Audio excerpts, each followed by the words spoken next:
Hey guys, so if you've watched any of my previous videos on this cargo trailer, I got this back in 2019, 2020, I believe, and it was after we got a mid-sized school bus to redo, and that project, it was a little too daunting for me at the time because I'd never really built anything out like that before. So we got the 6x12 trailer and started doing this. You're asking, why am I putting out videos so many years later? Is because life happens and stuff gets away from you. I ended up doing another school bus, a smaller one. I took some of the stuff that I was putting in here, moved it to the school bus, then sold the school bus, moved it back into here. So long story short, we're back in the 6x12. We're getting it pretty much done. We're midway through, I would say 90% done with what I want to do. There's still a lot of trim work that needs to be done. I now, just continuing to watch all your videos as we share on YouTube, everybody's cargo trailers. I see a lot of great ideas out there. So I'm kind of looking back and going, okay, maybe I could do that better. I am no carpenter by any means. So this has been it's really been fun to do. I like tinkering with the 12 volt stuff. The plumbing is not that bad. It's been a little challenging just trying to see what fittings fit in certain different applications. So in the trailer so far, we've got the little sink here now, which I've got to replace the faucet because it's a little too long going over. I didn't realize it was the arc on it's almost longer than the sink, so it's barely, unless you extend it out and drain it straight down, which is fine. I'll use it for now. Got a little drying rack right here, which is pretty cool. If you guys are anywhere on the East Coast, Super G Mart had this little cool drying rack. Cutting board I got. These are just pretty much pine tops that I got. There's nothing spectacular to them. They're just like 1/2 inch, 3/4 inch pine that I just put in here, put a polyurethane coat on it, done. A little spice rack from IKEA. I made like a little area up here just so I can have bowls and stuff. I kind of like the way it was backlit. I have this little light up here also. I really like the amber glow. It's a little USB light. Actually, it doesn't even, it's kind of cool in case you're interested. So it's a little clip-on USB light. It's like a reading light. You charge it up, and any of this stuff that I've got on Amazon, which is probably most of it, I will put links down in the description so you can check it out. This little hood, as you can see, this is going to be where I can take out my little butane. There you go. Little cooktop here. I'm planning to do most of the hot cooking outside where the weather's nice, so it probably won't use it here much. I did make this little copper hood on it. It actually goes all the way underneath, so it's all copper underneath, so just in case there's any additional heat, it will be deflected. I'm also going to put copper on the back wall here, so it'll just be completely a little bit more safe if I'm cooking and keep the heat where it should be. This is the new AC200 Max I just picked up. So when I started this trailer, I put the solar up, which was 200 watts of panels. I'm putting an additional 200 this month. I'm just going to use the glue down or stick down ones. I used those on my short school bus. They worked out great. So I'm going to put 2 more of those up there. But I had, the big 3,000 watt inverter. I had the solar controller, this, that, and the other for all the solar components. And these units, that's all in one thing. You're not having to buy batteries separately. You're not having to buy the solar controllers and all that stuff separately, and it's confusing sometimes for newbies. So these units are really good now, and depending on how much power you're drawing, you can really do a lot. I mean, this actually has a 30 amp RV hookup on it, so you can tell like it's can put out some power, and it also can charge, they say, 7 different ways, which is really cool. It's actually, right now, I'm in the shade right now, I'm only generating 19 watts right now, but it's charging actually very slowly. But in case you guys, I'm sure a lot of you know this already, but these are great devices. This is just one that you could pick up from Harbor Freight. There's some online, but it tells you how much your device is running. It'll tell you the watts, it'll tell you the hertz, the voltage. So the other day I was like, well, can I put my little induction cooktop in here. How much does that draw? So I went in the kitchen at home and I plugged this in and hit it on max, and it was pulling like about 1400 watts. So I mean, this could take it. It'd probably, you know, take it down pretty good, but I'm only cooking on it for a little bit. So these are really good to have.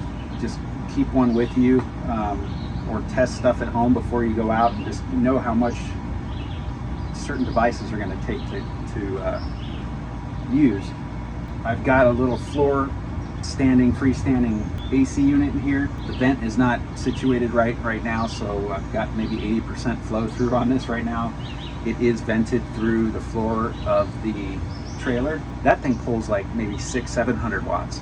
So it's a lot of pull on that. But as of right now, even though part of me is off grid with this, running the AC, I've got it kind of split right now. The AC is actually running off of the shore power. If you guys are looking at solar and doing the whole off-grid thing, definitely look at, there's many different brands. This is the Blue Eddy or Blue Tea or however you want to call it. I've got 2 of them. I also have a little tiny jackery that I use. It's all good. I like having redundant systems in case something goes out, you need another one. All right, well, I know it's a little dark in here. I've got this 7-gallon jug right here, which is actually not hooked up. It's just bungee corded to the wall here for travel purposes. Excuse the mess with the wires. I'm still working on stuff, so stuff's kind of going this way, that way. We'll probably this weekend clean this up. I'll have some spare time. So my sink, actually, I can drain it within here. This is my gray water tank, or I've got, it's kind of hidden behind here, I've actually got it draining out of the trailer right now. So if I use the sink, it will drain outside the trailer right now. So 2 different options. I do have a 16-gallon freshwater tank underneath the bed, and that's where I'm pulling my freshwater from. All right, this panel right here is my 12 volt, which I still haven't filled all the way out, but what is kind of neat, this was my roof fan. Turn that on right now. Actually, these are underglow for my stairs outside. So underneath the stairs, I've got a couple amber bulbs, 12 volt bulbs that I could light up underneath the stairs. These are blank, and that's actually, these are my exterior lights. I haven't labeled them yet, so except this back one. Then I also have USB and another 12 volt cigarette lighter adapter there. This one is my water pump. These are blank. This one is the trailer lights. So I can actually, I've got a little connection on the front of the trailer. So for whatever reason I want to run the trailer lights at night, I can hit that and the trailer lights come on the trailer, which kind of look kind of cool at night. And people are like, wait, you're not hooked up to your vehicle. Well, it's a cool little way that you can do that. That one's free. So that's my 12 volt switch panel area. All right, so I will be building a little box around the toilet area. That's just one of those little chemical toilets. Put the little chemical little things in and swish it around with water, and there you go. Pretty simple. I built a little base on it so it sits up a little higher. I'm going to build a little kind of box shelf that'll hold the toilet paper and stuff in, and that'll cover that. I've got my little heater controller there. The bed, which is not finished out yet, it's a Coleman cot, I believe. It's just a Coleman cot that I actually kind of put onto the E-track, and I've got some little blocks underneath it right now just to raise it up, because I've got a lot of storage and containers under there for different things. I've got electrical, kitchen items and stuff like that, charcoal. On the back wall here, I've got my Camp Lux. That's my heater, my water heater for the shower. It's got the little shower head up there. So that I just kind of swing outside and put up in a little tent and use it. It works really good. It's just propane heat, and it's actually plumbed right to the 16-gallon water tank below the bed. I still have yet to finish the back ramp, which I still will do something with. That's my little fold-down shelf, my 12-volt Apicool fridge, which is great, very low draw. It's been super cold. It's running at 42 degrees right now. I think I actually bumped it up a little bit just to save a little bit of power, but it's really nice.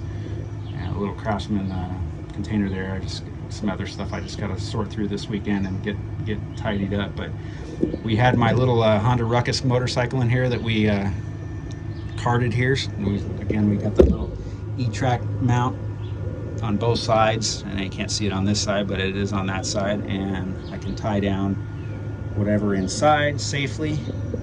And the walls, I don't know if you can tell, but the walls are actually finished with like it's kind of an indoor outdoor gray carpet that I used.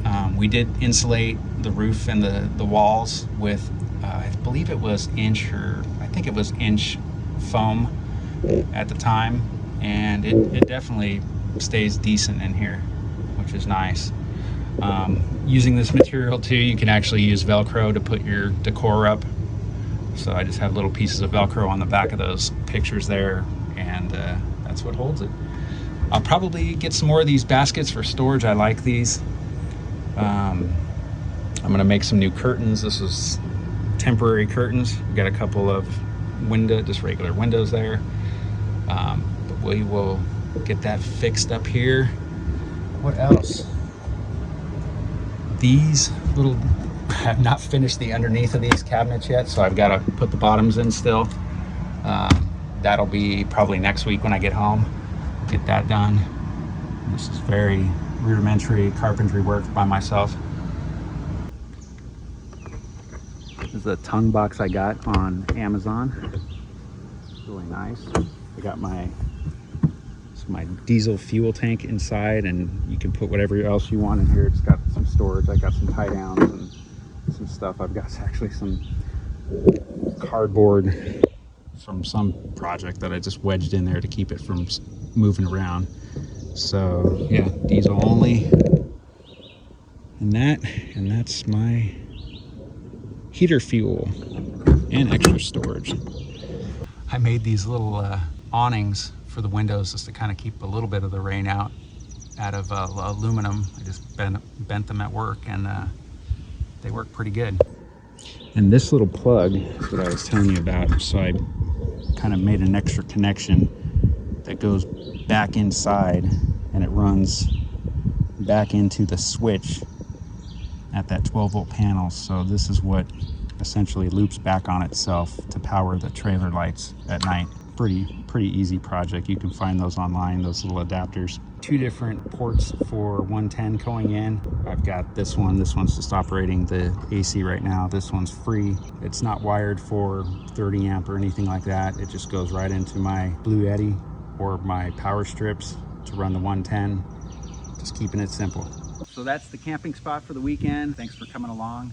Stay tuned for the next video on the cargo trailer, and we'll see you then.